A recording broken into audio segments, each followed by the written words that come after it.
ইসলামটা কে খায় না মাথায় দেয় না ফুটবল খেলে কি আমি ওটাই জানতে পারলাম না। ইসলামটা কি?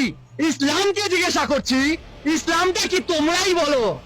এসেছিল পৃথিবীতে কিভাবে, তারপরে রূপ সাজ গোজ দিয়ে একটা ধর্ম যেটা মানুষের দ্বারা সৃষ্টি আবার মানুষকেই শেষ করছে, যার পূর্বপুরুষ হিন্দু। আমরা ইসলাম মুক্ত ভারতবর্ষ করতে চাই। আমাদের আজকে ইসলাম মুক্ত ভারত আমাদের দরকার। ইসলাম মুক্ত না করলে আমাদের মা বোনদের বাঁচানো যাবে না, সনাতনী ভাই বোনদের বাঁচানো যাবে না, মঠ মন্দির বাঁচানো যাবে না, দেবতার পুজো করতে পারবো না। আর এ তো সামান্য ব্যাপার। সত্য তেতা দাপরে শয়তান বিনাশ হয়েছে, কলিতে বিনাশ হবে। কলিতে কারা বিনাশ করবে? সাধু সন্ত। সাধু সন্ত বিনাশ করবে। বিনাশকারী সামনে চলে এসছে, ওদের সময় হয়ে এসছে। মমতা ব্যানার্জি হুঁশিয়ার। গোটা ভারতবর্ষে কয়েক কোটি নাগা সন্ন্যাসী আছে, যেটা আমরা মুঘলের সঙ্গে লড়াই করেছিলাম। সারা বিশ্ব বলছে ইসলাম মুক্ত ভারত। যে ভারত সারা বিশ্বকে পথ দেখাচ্ছে, সেই ভারতকে রক্ষা করতে সারা বিশ্ব দাঁড়িয়ে গেছে। এরপরে বন্ধুরা, হিন্দুরা জাগো, কেন ইসলাম মুক্ত ভারত বিশ্ব চাইছে? 1400 বছর আগে ইসলাম তৈরি হয়েছে, 1450 বছর আগে, 1400 বছর আগে ইসলাম পাড়ি দিয়েছে। আমাদের দরকার জিহাদ মুক্ত ভারত, শুধু ভারত না, জিহাদ মুক্ত বিশ্ব। যে জিহাদবাদ বলছে যে মুসলমান ছাড়া কেউ থাকবে না, মুসলমানকে কেটে দাও, আর মুসলমান হয়েও শান্তি নেই। এই তুই শিয়া, তাহলে তোকে কাটবো। এই তুই সুন্নি, তাহলে তোকে কাটবো। তুই আহমদিয়া, তুই বারেলভি, তুই সালাফি, তুই ওয়াহাবি, তুই ইসমাইলি, কাটবো। এই চিন্তাটা মৃত্যু দরকার। এগুলো সব উপধর্ম, ছলধর্ম। আজকে ছলধর্ম করে আজকে ভারতবর্ষটাকে শেষ করার চেষ্টা করছে। ইসলাম ধর্ম ত্যাগ করে মুক্ত করে আমাদের সনাতন ধর্মাবলম্বী হওয়া উচিত, যাতে এই যে হিন্দু জাতি বা সনাতন ধর্মের উপরে যাতে অত্যাচার অনাচার যাতে না হয় সেই প্রতিকার করা উচিত। একজন সাধু বলছিলেন ইসলাম মুক্ত হওয়া প্রয়োজন। ইসলাম মুক্ত কেন? ইসলাম হচ্ছে মানবিকতার শত্রু। টেররিজমটাকে বাঁচিয়ে রাখার ইকুয়াল টু করলে মনে হয় ইসলাম। মনে হয় কি এখন ছবি পরিষ্কার করে দিয়েছে ইসলামই, যে যেখানে টেররিজম, যেখানে মার্ডার, যেখানে যা কিছু XYZ সংবিধানের বিরুদ্ধে, সেটাই ইসলাম। ভারতবর্ষ কোনোদিন ইসলাম ছিল না, ইসলামের শাসনও ছিল না, কেউ ছিল না। কারণ আমরা যদি দেখি ভারতবর্ষের ইতিহাস, সেখানে ছিল শুধু সনাতন ধর্ম। আমরা হিন্দুরা বুঝিনি, যার জন্য আজকে এপারে 35% হয়ে গেছে 6% থেকে। আমি সুমন্ত চক্রবর্তী, পূর্ব বর্ধমান জেলার 31 নম্বর ওয়ার্ডে আমার নিজস্ব পৈতৃক বাড়ি ছিল। আজ আমি 2018 সাল থেকে সেই পৈতৃক বাড়ি থেকে জেহাদি মুসলমানদের অত্যাচারে এক প্রকার তাদের ফতোয়ার জন্য সেই নিজস্ব পৈতৃক বাড়িতে 2018 সাল থেকে ঢুকতে পারছি না। আজকে যে হিন্দু সনাতন ধর্মটা কোথায় যাবে? আজকের হিন্দু সনাতন ধর্ম কোথায় গিয়ে দাঁড়াবে? ইসলাম বলে কোনো কথা ধর্ম ছিল না। আমাদের হিন্দু সনাতন ধর্মের শ্রীমদ ভাগবত ও শ্রীমদ ভাগবত গীতা এই কথাই বলেছে, জগতের ধর্ম নামে যাহা কিছু চলে ভাগবত বলে তাহা পরিপূর্ণ চলে। জগতে শুধু তো ছল ধর্ম, মোহ ধর্ম, দেহ ধর্ম করছে। প্রকৃত ধর্ম হলো সনাতন ধর্ম। যেটা বর্জনীয় সেটা বর্জন করো, যেটা নেওয়ার জিনিস সেটা নাও। এবার যদি তুমি এমন বিহেভিয়ার করো, বাকি সম্প্রদায়রা তোমাকে করোনা ভাইরাস ভাবা শুরু করে দেয়, ভাই তাহলে তো অ্যান্টিডট লাগবে তোমার বিরুদ্ধে। বাংলাদেশের সংখ্যা লঘু আমরা, সেই জন্য ওরা যার খেয়েছে যার পড়েছে তাকেই আজকে কারাগারে ভরে দিয়েছে। কিন্তু ভারতবর্ষ অত সোজা না। ভারতবর্ষ দিদিমণির ভারতবর্ষ না, ভারতবর্ষ সাধু সম্প্রদায়ের ভারতবর্ষ, ভারতবর্ষ ক্ষুদিরামের ভারতবর্ষ, ভারতবর্ষ আমাদের নেতাজির ভারতবর্ষ। সুতরাং দিদিমণি যতই নাচুক ঢাকের তালে তালে পশ্চিমবাংলাকে মুসলমান করতে পারবেন না।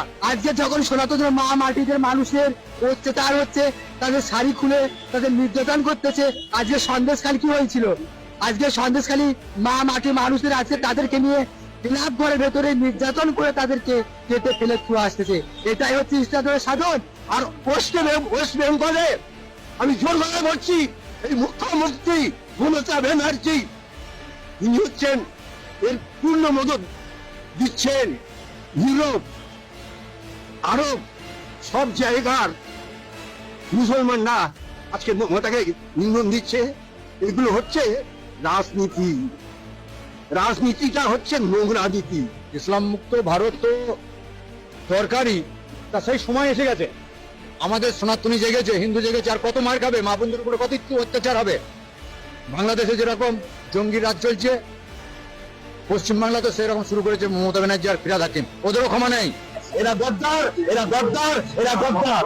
আজ আমার গোটা শরীরে 18 থেকে 19টা প্রশাসনকে বলতে বলতে চাই আমাদের নবী আপনার নবী, আমাদের আল্লাহ আপনার আল্লাহ। আমরা জনগণকে বলতে চাই আমাদের আল্লাহ আপনার আল্লাহ, আমাদের নবী আপনার নবী। এটা কোনো সাম্প্রদায়িক আন্দোলন নয়, এটা কোনো সাম্প্রদায়িক আন্দোলন নয়, এটা একটা জাতীয় আন্দোলন। আমরা জানি আপনারা ইমারা কায়েম করতে পারবেন না, আমরা জানি যে আপনারা আল্লাহর বিধানকে আল্লাহর জমিনে বাস্তবায়ন করার ক্ষমতা রাখেন না, কিন্তু অন্তত সাতেমদের বিচারের আইনটা বাস্তবায়ন করে নিজেদের ইমান এবং মুসলিমত্বের ন্যূনতম পরিচয়টুকু দেন। আমরা তাগুতি সিস্টেমের কাছে আবদার করতে আসি নাই, বরং আমরা অধিকার পেশ করতে এসেছি। এটা আমাদের কোনো দাবি না, বরং মৌলিক অধিকার। আমরা আমাদের মৌলিক অধিকার পেশ করতে এসেছি। আমরা এখানে বিগত জুমায় রাখাল রাহা এবং তার দোষরদের ব্যাপারে ব্যবস্থা নেওয়ার জন্য এখানে এসেছিলাম, এই দাবি উত্থাপন করার জন্য এসেছিলাম, কিন্তু আমরা এর কোনো বাস্তব প্রতিফলন দেখি নাই। আজকে আমরা আরো বড় পরিসরে দাবি দেওয়া পেশ করব, বরং এটা আমাদের অধিকার।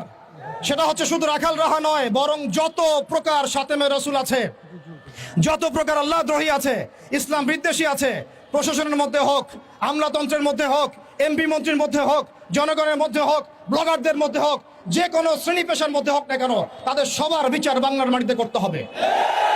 এখানে আমরা শুধু একজন রাখাল রাহার বিপক্ষে কথা বলতে আসি নাই, আমরা রাখাল রাহার যত রকম দোষর আছে, তাবেদার আছে, সবার বিরুদ্ধে আমাদের অবস্থান স্পষ্ট করতে এসেছি। দ্বিতীয় কথা হচ্ছে এই সিস্টেম প্রণয়ন করতে হবে এমন ভাবে যাতে আন্তর্জাতিক বিচার ব্যবস্থাকে পর্যালোচনা করে এমন একটা ব্লাসফেমি আইন বাংলাদেশে প্রণয়ন করা হয়, যাতে এই বিষয়গুলোর বিচার তো হয়, ইন ফিউচার ভবিষ্যতে বাংলাদেশের মাটিতে কেউ আল্লাহ এবং তার রাসূলকে কটূক্তি করার সাহস না পায়। এমন একটা আইন আমরা প্রণয়ন করতে চাই আপনাদের মাধ্যমে, এবং এমন একটা আইন প্রণয়নের দাবি করতে চাই আপনাদের কাছে, যেই আইনের মধ্য দিয়ে আগামীর বাংলাদেশে কোন প্রজন্ম গড়ে উঠবে না যারা আল্লাহ এবং তার রাসূলকে গালিগালাজ করে। আমরা জানি আপনারা শরিয়া কায়েম করতে পারবেন না, আমরা জানি আপনারা ইমারা কায়েম করতে পারবেন না, আমরা জানি যে আপনারা আল্লাহর বিধানকে আল্লাহর জমিনে বাস্তবায়ন করার ক্ষমতা রাখেন না, কিন্তু অন্তত সাতেমদের বিচারের আইনটা বাস্তবায়ন করে নিজেদের ইমান এবং মুসলিমত্বের ন্যূনতম পরিচয়টুকু দেন। নিজেদের ইমান এবং মুসলিমত্বের ন্যূনতম পরিচয়টুকু আপনারা প্রদান করেন। আমরা শেষ কথা বলছি এটাই, যে আমাদের সরকার এদের বিরুদ্ধে আমাদের অবস্থান নয়, আমাদের প্রশাসন তাদের বিরুদ্ধে আমাদের অবস্থান নয়, আমাদের জনগণ তাদের বিরুদ্ধে আমাদের অবস্থান নয়।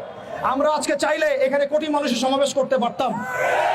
আমরা ওয়ার্ল্ড অ্যাফেয়ার্স বুঝি, আমরা জিও পলিটিক্স বুঝি, আমরা দেশের অভ্যন্তরীণ বিশৃঙ্খলাগুলো বুঝি, কিন্তু আমরা সাতেমে রসুলের ইস্যুতে কেউ চুপ থাকবো না ইনশাআল্লাহ। যতদিন পর্যন্ত আপনারা এটা বাস্তবায়ন করবেন না, ততদিন পর্যন্ত বাংলার তাওহীদি জনতা ঘরে কখনোই চুপ করে বসে থাকবে না।